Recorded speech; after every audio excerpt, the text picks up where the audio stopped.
Hello guys.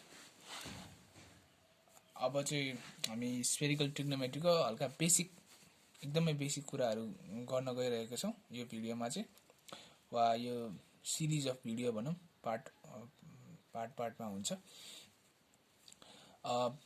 Spherical trigonometry begin गर्नुभन्दा अगाडि चाहिँ पहिला चाहिँ हजुरहरूले चाहिँ 6 देखि वा 6, 7, 8, 9, 10 को भनौँ, 6, 7, 8, 9, 10 वा 11 को नि भनौँ, त्यसको त्यो ट्रिग्नोमेट्रीहरूको चाहिँ राम्रो अन्डरस्ट्यान्डिङ हुनुपर्छ। एकदमै राम्रो नै हुनु पर्दैन, जे होस् बेसिक अन्डरस्ट्यान्डिङ चाहिँ हुनु पर्यो। अनि जस्तै त्यो हुन्छ नि, एउटा ट्रायङ्गलमा एउटा अननोन कुरा निकाल्नु पर्ने, त्यो नोन कुराहरूबाट हो त्यस्तोको लागि कस्तो फर्मुला वा थ्योरम युज गर्दा हुन्छ भने त्यो आइडिया चाहिँ हुनु पर्यो होइन। एकदम कम्प्लेक्स र हुन्छ अनि त्यो एकदम युज नगर्ने त्यस्तो चाहिँ त्यस्तो पर्दैन होइन। त्यो चाहिँ बेसिक हुन्छ नि, जुन चाहिँ इजी हुन्छ, जुन चाहिँ हामीले 19 मा पढेको हुन्छ त्यो चाहिँ याद हुनु पर्यो। अनि अर्को भनेको चाहिँ सोलिड ट्रिग्नोमेट्रीको नि याद भए राम्रो। सोलिड ट्रिग्नोमेट्री भनेको त्यही हजुरहरूको त्यही क्युबोइडहरूको त्यसको नि त्यो हुन्छ नि, अननोन कुराहरू कसरी निकालिन्छ नोन कुराहरू युज गरेर हो, त्यस्तो कुराहरू गर्न सक्नु पर्यो। जस बेसिक आइडिया चाहिँ हुनु पर्यो त्यसको लागि। त्यति गरिसकेपछि चाहिँ बल्ल हामी स्फेरिकल ट्रिग्नोमेट्रीमा मुभ गर्न सक्छौँ। सो स्फेरिकल ट्रिग्नोमेट्री जानुभन्दा अगाडि चाहिँ पहिला हामीले स्फेरिकल जोमेट्री गर्नुपर्छ। सो बेसिकली एउटै कुरा हो, स्फेरिकल जोमेट्री ट्रिग्नोमेट्री एउटै कुरा हो होइन। त्यो हामी चाहिँ जोमेट्रीमा ट्रिग्नोमेट्रीमा चाहिँ हामी फर्मुलाहरूको बेसिसमा जान्छौँ। जोमेट्रीमा चाहिँ त्यसको त्यो कुन पार्ट्स छ त्यहाँ, त्यसको हल्का त्यो स्फेयरको पार्ट्सहरूको बारेमा हल्का बुझ्छौँ। त्यो पोल्सहरू, त्यो सर्कल्सहरू, डिफ्रेन्ट काइन्ड्स अफ सर्कल्स हुन्छ हो, त्यस्तोहरूको बारेमा बुझ्छौँ। अब त्यो भन्दा नि पहिला चाहिँ हामी स्फेरिकल जोमेट्री चाहिँ किन इम्पोर्टेन्ट छ र स्फेरिकल जोमेट्री चाहिँ किन पढ्नुपर्छ हामीले, स्पेसली एस्ट्रोनोमी ओलम्पियाड्समा चाहिँ किन युजफुल छ, वा अब्जर्भेसनल एस्ट्रोनोमीमा चाहिँ किन युजफुल छ है, त्यो जस्ट इन जेनरल किन युजफुल छ भनेर चाहिँ म एक्चुली भन्छु। सो पहिला चाहिँ अब्जर्भेसनल एस्ट्रोनोमीकै कुरा गरौँ। अब्जर्भेसनल एस्ट्रोनोमीमा चाहिँ हामीले चाहिँ यही स्फेरिकल ट्रिग्नोमेट्री युज गरेर नै हामीले त्यो प्लानेट्स वा हेभेनली बडिज भनौँ, प्लानेट्स मात्रै होइन, स्टार्स सबै, अझ मेनली त स्टार्स नै हो। Planet heavenly bodies space craft पनि भनौँ, तिनीहरूको त्यो पोजिसन्स हुन्छ नि, स्काईमा पोजिसन हुन्छ नि हो, त्योहरू क्यालकुलेट गर्छौँ। राइजिङ टाइम, सेटिङ टाइम, त्यो सब हामीले यी स्फेरिकल ट्रिग्नोमेट्रीसँगै रिलेटेड हुन्छ सब कुरा। सो त्यसैले त्यसमा धेरै इम्पोर्टेन्ट भयो होइन। अनि अर्को भनेको चाहिँ हाम्रो अर्थमा नि एकदम इम्पोर्टेन्ट छ। अल्दो अर्थ त एकदम पर्फेक्ट स्फेयर होइन, तर एप्रोक्सिमेसन गर्न सकिन्छ क्यालकुलेसनमा है। हरेक कुरालाई अब हामीले अभियसली एकदम एक्युरेट रिजल्ट चाहिएको बेलामा त अब यसले त्यस्तो कुराहरू नेग्लेक्ट गरेर हुँदैन। तर अब हामीलाई त अहिले सिम्पल क्यालकुलेसन चाहिएको होइन, एउटा बेसिक एप्रोक्सिमेसन चाहिएको, एप्रोक्सिमेसन पनि राम्रै एप्रोक्सिमेसन हुन्छ होइन। त्यो भएर चाहिँ अर्थमा नि अझै अर्थलाई एउटा पर्फेक्ट स्फेयर मान्ने हो भने एउटा प्लेसदेखि अर्को प्लेससम्म जानलाई कति डिस्टेन्स ट्राभल गर्नुपर्छ, यताउता सब हुन्छ नि, त्यसमा नि स्फेरिकल ट्रिग्नोमेट्री लाग्छ। हाम्रो अझै हाम्रो यो प्लेसेसहरू, काठमाडौँ यति डिग्री ल्याटिट्युड, यति डिग्री लङ्गिट्युडमा छ, युएस यति डिग्री ल्याटिट्युड, युएस भन्दा नि जस्तै न्युयोर्क यति डिग्री ल्याटिट्युड, यति डिग्री लङ्गिट्युडमा छ, यताउता इन्डिया यति डिग्री मुम्बई यति डिग्री ल्याटिट्युडमा छ, यति डिग्री लङ्गिट्युडमा छ, त्यो हुन्छ नि, त्यहाँबाट टाइम क्यालकुलेट गर्न सकिन्छ। त्यो सबमा नि स्फेरिकल ट्रिग्नोमेट्री युज हुन्छ। सो स्फेरिकल ट्रिग्नोमेट्री एकदमै इम्पोर्टेन्ट छ है। नाउ स्फेरिकल ट्रिग्नोमेट्रीमा मुभ अन गरौँ अफिसियली है त। सो स्फेरिकल ट्रिग्नोमेट्रीमा अब नामबाट नै थाहा हुन्छ कि स्फेयर इन्भल्भ हुन्छ। सो यो चाहिँ मैले बनाएको स्फेयर हो। स्फेयर जस्तो देखिँदैन, पटक्कै देखिँदैन, त्यही पनि स्फेयर मानौँ यसलाई। अब स्फेयरमा चाहिँ सर्कल भइहाल्छ है। जस्तै एउटा स्फेयर छ भने बलमा हातले देखेको बल, जस्तै एउटा फुटबल धेरैले देखेको होला, त्यो फुटबलमा एउटा लाइन तानौँ, हुन्छ नि मजाले एउटा लाइन तानौँ कि एउटा रुलर के अरे एउटा पेनले वा मार्करले, अनि त्यो स्पेयरमा एउटा सर्कल बन्यो। हो त्यसरी नै हाम्रो स्पेयरमा नि विभिन्न भन्दा नि 2 प्रकारको सर्कल हुन्छ। एउटा ग्रेड सर्कल, अर्को स्मल सर्कल। यहाँ चाहिँ एउटा ग्रेड सर्कल, एउटा स्मल सर्कल। ग्रेड सर्कल अब नामले नै थाहा हुन्छ कि ठुलो सर्कल, अनि स्मल सर्कल नामले नै थाहा हुन्छ वा बुझ्न सकिन्छ सानो सर्कल। जस्तै सपोज यो ओ चाहिँ हाम्रो स्पेयरको सेन्टर, अनि यो एबी चाहिँ डायमिटर अफ द स्पेयरको डायमिटर। अब डायमिटर भनेको चाहिँ के हो? डायमिटर भनेको चाहिँ त्यस्तो स्ट्रेट लाइन जसले चाहिँ अपोजिट पोइन्ट्स जोड्छ। डायमिटर अफ द स्पेयरको कुरा गर्ने हो भने स्पेयरको अपोजिट पोइन्ट्सलाई जोड्ने स्ट्रेट लाइनलाई नै डायमिटर भन्छ। अनि केबाट अझ एउटा बिचमा मैले एउटा इम्पोर्टेन्ट कुरा छुट्याएको छु, के भन्दाखेरि सेन्टरबाट पास हुनुपर्छ। स्पेयरको सेन्टरबाट पास हुनुपर्छ। हो, स्पेयरको सेन्टरबाट पास हुने स्ट्रेट लाइन जसले चाहिँ opposite points on the sphere हुन्छ नि त्यसलाई जोइन गर्छ, त्यसलाई चाहिँ डायमिटर भन्छ। यो इजी कुरा नै हो। सो त्यही हो। अब ग्रेड सर्कलको बारेमा वा स्मल सर्कलको बारेमा म अहिले केही भन्दिनँ, सिधै म यहाँ जान्छु। सो यसलाई ओमेगालाई हामीले एउटा सर्कल भनौँ, एउटा सर्कल मात्रै। मैले स्पेसिफाई गरेको छैन कि यो ग्रेड सर्कल हो कि स्मल सर्कल भनेर स्पेसिफाई गरेको छैन। सो यसलाई एउटा सर्कल मात्रै मानौँ। यस्तोरी बनाएँ अरे मैले है। यो सर्कल जस्तो देखिँदैन, एलिप्स जस्तो देखिन्छ, तर अहिलेको लागि यसलाई सर्कल मानौँ। सो यो सर्कलको यो ओमेगा भन्ने सर्कलको नि डायमिटर त एबी नै हुन्छ हैन र? यस्तो हुन्छ एबी नै हुन्छ, किनकि यो ओमेगा सर्कलको नि सेन्टर त ओ नै हुन्छ है, अनि यसको डायमिटर नि एबी नै हुन्छ। सो यस्तो सर्कललाई चाहिँ हामीले ग्रेड सर्कल भन्छौँ है। So a great circle is a circle on a sphere which has the diameter of the sphere. यो ओमेगाको डायमिटर एबी छ होइन, अनि स्पेयरको डायमिटर नि एबी नै छ। त्यो एबी नै हुनुपर्छ, बिसिडिइएफजी अर्को अल्फाबेट हुँदैन भन्ने कुरा चाहिँ त्यस्तो कुरा चाहिँ होइन कि डिस्टेन्स चाहिँ त्यसको त्यो लेन्थ हुन्छ, अनि डायमिटरको लेन्थ चाहिँ के भन्छ त्यो सर्कलको डायमिटरको लेन्थ र स्पेयरको डायमिटरको लेन्थ चाहिँ इक्वल भएको सर्कललाई नै के भन्छ हामीले ग्रेड सर्कल भनिन्छ। ग्रेड सर्कलले चाहिँ के गर्छ भने स्पेयरलाई 2टा भाग इक्वल भागमा नि डिभाइड गर्छ है। त्यो अभियसली एउटा ग्रेड सर्कल छ भने ग्रेड सर्कल भनेको सेन्टरबाट पास हुने अनि के भन्छ स्पेयरको डायमिटरसँग इक्वल हुने एउटा सर्कल हो। अभियसली त्यसले 2टा भाग इक्वल भागमा डिभाइड गरिहाल्छ स्पेयरलाई, त्यो सिम्पल कुरा हो है। अनि अर्को ग्रेड सर्कलको अर्को कुरा के छ भन्दाखेरि ग्रेड सर्कल यस्तो होरिजेन्टल मात्रै हुँदैन है, धेरै प्रकारको हुन्छ। यो पनि ग्रेड सर्कलै हो, किन यो हल्का बिग्रियो त्यही पनि यो बनाइदिन्छु।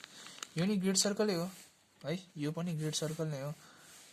यसको डायमिटर पनि यो हल्का यहाँबाट पास हुनुपर्छ है। यो देखेको छैन, तर यो मैले त एकदम त्यो फिगरहरू एकदम रफ बनाएको छु। सो यो इएफ भनौँ, त्यो इएफ चाहिँ एबीसँग इक्वल हुन्छ, वा इएफ भनेको नि डायमिटर अफ स्पेयर भयो।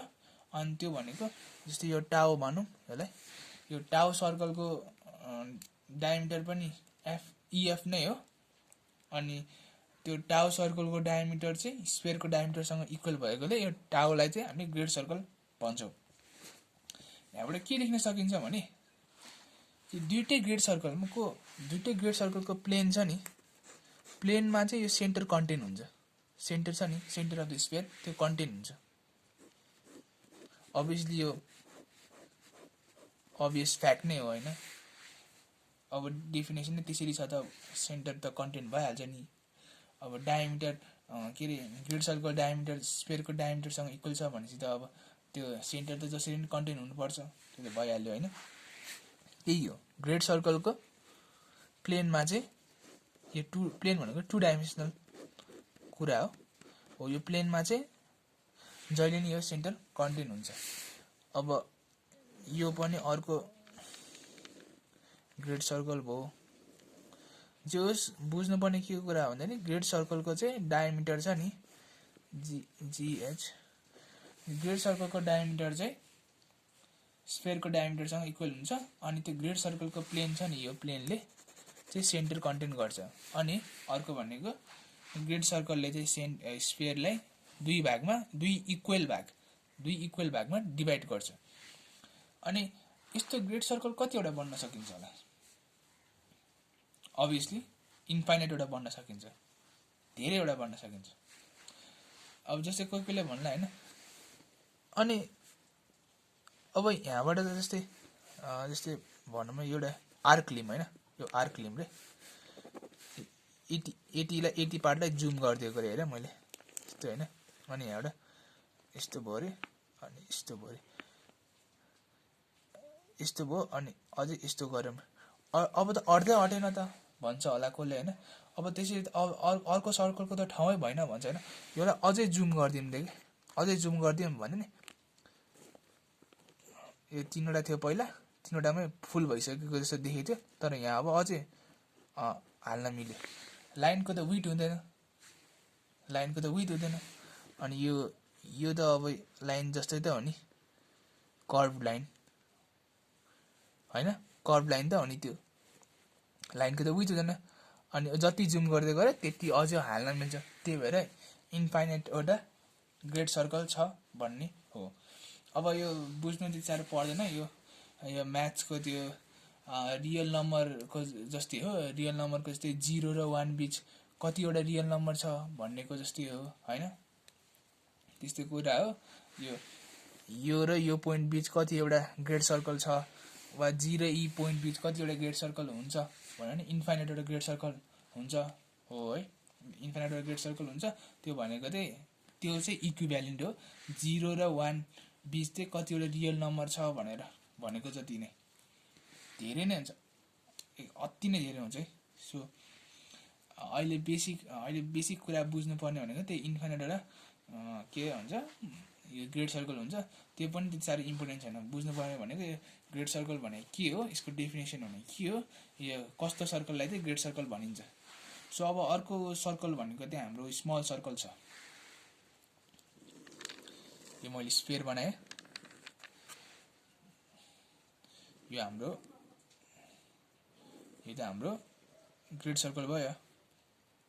सेन्टर AB, यो हाम्रो ओमेगा, यो त हाम्रो ग्रेड सर्कल भयो। किनकि यसको किन यो ओमेगाको डायमिटर त स्फेयरको डायमिटरसँग इक्वल छ है। अनि स्मल सर्कल भनेको चाहिँ small circle is a circle on the sphere which is not a great circle.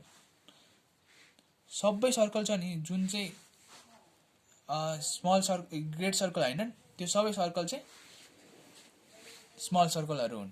जस्तै यो पनि त एउटा सर्कल हो नि स्फेयरमा हैन र, यो पनि त एउटा सर्कल हो नि। यसलाई के भनौँ, डेल्टा भनौँ, डेल्टा सर्कल भनौँ। यो त्यो चेन्ज हैन वाला हैन, त्यस्तो वाला त्यो रेट अफ चेन्ज त्यस्तो त्यो स्मल त्यो के अरे स्मल एलिमेन्ट त्यस्तो वाला त्यो हैन है। यो सिर्फ मैले त्यो डेजिग्नेसनको लागि मात्रै दिएको है। सो यो डेल्टा सर्कल भन्ने छ नि, यसको डायमिटर हेरौँ त। यसको डायमिटर यो हैन, यो त स्फेयरको डायमिटरसँग इक्वल छैन नि त, लेस छ नि त हैन, थोरै छ नि त। त्यही भएर यस्तो सर्कललाई चाहिँ स्मल सर्कल भनिन्छ। वा बेसिकली त्यस्तो सर्कल, त्यो सर्कलहरू जुन चाहिँ ग्रेड सर्कल हैन त्यसलाई चाहिँ स्मल सर्कल भनिन्छ। सो स्मल सर्कलको जहिले पनि डायमिटर चाहिँ स्फेयरको डायमिटर भन्दा कम नै हुन्छ। अब इक्वल भएको भए त्यो त ग्रेड सर्कल भइहाल्थ्यो नि त हैन। तर ग्रेड सर्कल हैन स्मल सर्कल भनेको। सो त्यही नै हो स्मल सर्कल भनेको। अनि स्मल सर्कलकोले चाहिँ कहिले पनि स्मल सर्कलकोले चाहिँ कहिले पनि यो सेन्टर छ नि त्यसको यो स्मल सर्कलको प्लेनमा छ नि सेन्टर कन्टेन गर्दैन है। अब कसैका क्वेसन आउन सक्छ, यस्तो वाला स्फियर, यस्तो वाला एउटा सानो जसको एउटा सर्कल बनाइदिउँ, यो इलिप्टिकल भयो फेरि है, तर सर्कल मानौँ है, सर्कल बनाइदिउँ जसको डायमिटर चाहिँ स्फियरको डायमिटरसँग छैन, अनि त्यो भयो भने त के भन्छ स्मल सर्कल भयो, अनि स्मल सर्कल पनि भयो, अनि यो सेन्टर पनि कन्टेन गर्यो त यसले त भन्ने हुन्छ होइन। हो, यसमा चाहिँ मैले हल्का राम्रोसँग क्लियर गर्नुपर्ने हो डेफिनेसन। यो सर्कल जुन हामीले लिएछौँ नि यहाँ, त्यो चाहिँ होइन, यो स्फियर छ नि, स्फियर हो, स्फियरको सर्फेसले बनाएको सर्कलहरू मात्रै लिएको हो कि है।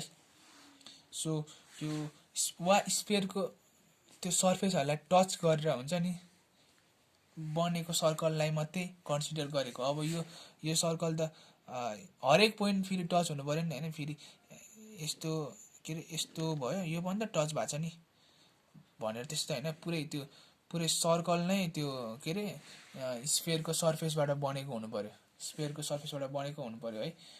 त्यही अब यो दुईवटा त के भन्छ अभियसली स्फियरको सर्फेसबाट बनेको होइन, यिनीहरू त भित्र छ, त यो स्फियर भयो भने यहाँतिर छ नि त यिनीहरू त, यसलाई त त्यस्तो सर्कल त हामीले भनेको होइन। यहाँ चाहिँ हामीले चाहिँ कस्तो सर्कल भनेको भन्दाखेरि जुन चाहिँ स्फियरको सर्फेसबाट बनेको, जस्तै यो स्फियर भयो नि, यो सर्फेसहरूबाट बनेको सर्कलहरू मात्रै कन्सिडर गरेको।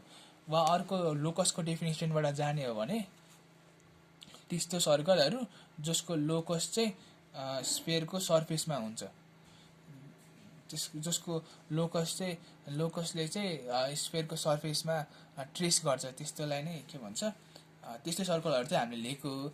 अनि त्यस्तो सर्कलमा नि जुन सर्कलको चाहिँ डायमिटर चाहिँ स्फियरको डायमिटरसँग इक्वल छ, अनि जसको प्लेनले चाहिँ सेन्टरलाई कन्टेन गर्छ, त्यस्तोलाई चाहिँ के भन्छ ग्रेड सर्कल भनिन्छ। अनि त्यो ग्रेड सर्कल बाहेक अरू सबै सर्कललाई चाहिँ हामीले के भन्छ स्मल सर्कल। अनि स्मल सर्कलको अभियसली डायमिटर त स्फियरभन्दा लेस नै हुन्छ, अनि सेन्टर कन्टेन गर्दैन त्यसको प्लेनले, त्यस्तो हो। सो यो चाहिँ बेसिक कुरा भयो। अब अर्को कुरामा जाउँ। सो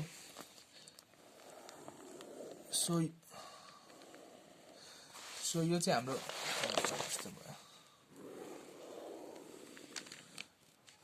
हाम्रो स्फियर भयो होइन, स्फियर भयो। अनि यो मैले एउटा ग्रेड सर्कल लिएँ, अनि ग्रेड सर्कलमा के हुन्छ, त्यसको प्लेनमा सेन्टर कन्टेन हुन्छ, अनि त्यसको डायमिटर स्फियरको डायमिटरसँग इक्वल हुन्छ है। हो, अनि यो प्लेनसँग परपेन्डिकुलर भएर यसको सिधै ओभरहेड ड्र गर्ने अल्टिट्युडले जुन पोइन्टमा त्यो छुन्छ नि त्यो स्फियरको, त्यसलाई चाहिँ हामीले पोल भन्छौँ है। यो प्लेनसँग परपेन्डिकुलर हुनु पर्यो, अनि त्यो सेन्टरदेखि सिधै माथि ओभरहेड प्रोजेक्ट गर्दाखेरि जुन पोइन्टमा छुन्छ नि त्यो स्फियरको, त्यो पोइन्टलाई नै हामीले पोल भन्छौँ। अनि त्यसको नि यसो अलि मुनि अर्को मुनिको डिरेक्सनमा नि अर्को पोल हुन्छ। अब अभियसली अघि नै हामीले पढिसकेको इन्फाइनाइटवटा ग्रेड सर्कल्स हुन्छ, त्यसैले इन्फाइनाइटवटा पोल्स पनि हुन्छ। सो पोल्स भनेको त त्यही नै हो, त्यसको प्लेनको यो एउटा ग्रेड सर्कलको प्लेनको परपेन्डिकुलर, अनि कताबाट ड्र गरेको त्यो चाहिँ सेन्टरबाट ड्र गरेको परपेन्डिकुलर नि फेरि ओभरहेड। यो चाहिँ प्लेन भयो, यो चाहिँ ग्रेड सर्कलको प्लेन भयो, यो सेन्टर भयो, अनि फेरि परपेन्डिकुलर ड्र गर्यो भन्दैमा यो लाइन हो, त्यो प्लेनसँग परपेन्डिकुलर ड्र कता गर्न मिल्छ, माथि त गर्न मिल्छ नि, यता गऱ्यो भने त मिल्दैन, त्यो त प्लेनमै भयो नि त। त्यही भएर माथि वा मुनि त गर्नुपर्छ नि, त्यही भएर माथि र मुनि चाहिँ के हुन्छ पोल हुन्छ। सो त्यही नै थियो आज यो चाहिँ बेसिक स्फियरको बारेमा बेसिक कुरा गऱ्यौँ आज। सो अभियसली ग्रेड सर्कल धेरै इन्फाइनाइटवटा हुन्छ, सो पोल पनि हरेक एउटा ग्रेड सर्कलको आफ्नै पोल हुन्छ, त्यसले इन्फाइनाइटवटा पोल हुन्छ त्यसको नि है। सो यही हो फर्स्ट बेसिक त्यसको त्यो स्फेयरको हामी ट्रिग्नोमेट्रीमा छिरेको छैनौँ, त्यही स्फेयरको कुरा गरिरहेको छौँ हामी चाहिँ। त्यही हो बिगिनिङको लागि अहिले यो फर्स्ट पार्टको लागि चाहिँ यति नै।